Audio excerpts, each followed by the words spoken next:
Good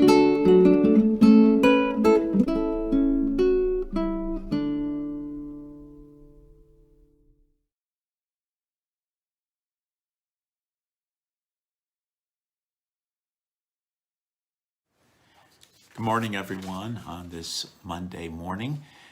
We're reading, the first reading in today's reading from the memorial of St. Elizabeth Ann Seton is from 1 John chapter 3, verses 22 through chapter 4, verse 6. Beloved, we receive from him whatever we ask, because we keep his commandments and do what pleases him. And his commandment is this: we should believe in the name of his Son, Jesus Christ, and love one another just as he commanded us. Those who keep his commandments remain in him and he in them. And the way we know that he remains in us is from the Spirit whom he gave us. Beloved, do not trust every spirit, but test the spirits to see whether they belong to God, because many false prophets have gone out into the world. This is how you can know the Spirit of God. Every spirit that acknowledges Jesus Christ come in the flesh belongs to God, and every spirit that does not acknowledge Jesus does not belong to God. This is the spirit of the Antichrist, who, as you have heard, is to come, but in fact is already in the world. You belong to God, children, and you have conquered them, for the one who is in you is greater than the one who is in the world. They belong to the world. Accordingly, their teachings belongs to the world, and the world listens to them.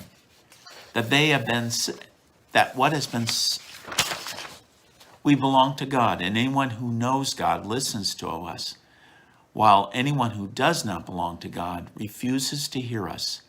This is how we know the spirit of truth and the spirit of deceit.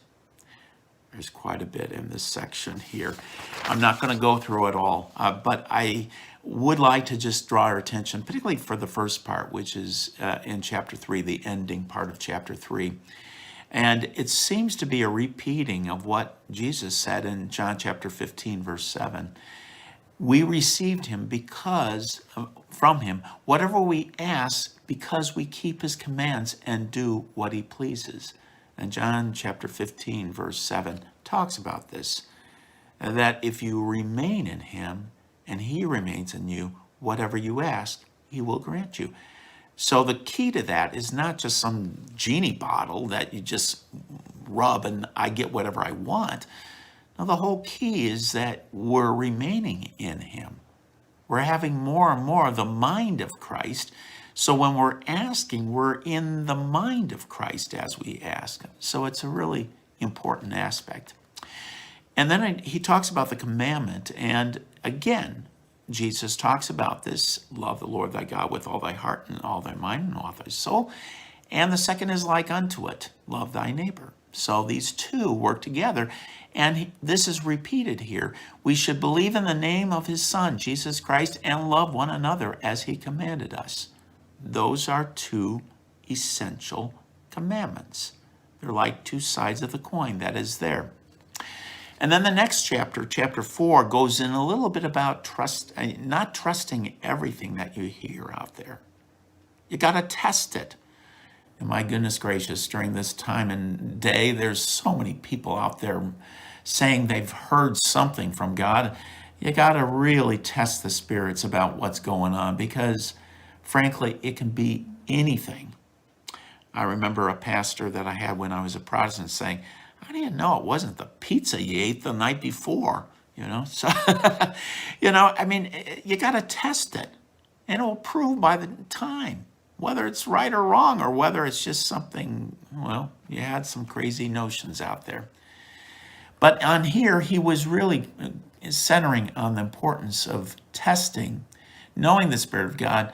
Every spirit that acknowledges Jesus Christ come in the flesh. Now, this was really important. Back in their day, some people believed that Jesus, but he was more just a spirit. He didn't come in the flesh. Didn't have, body like ours. In order to be spiritual, he had to be so super above fleshly things. That's a sure sign. They're not of God. They're of something else.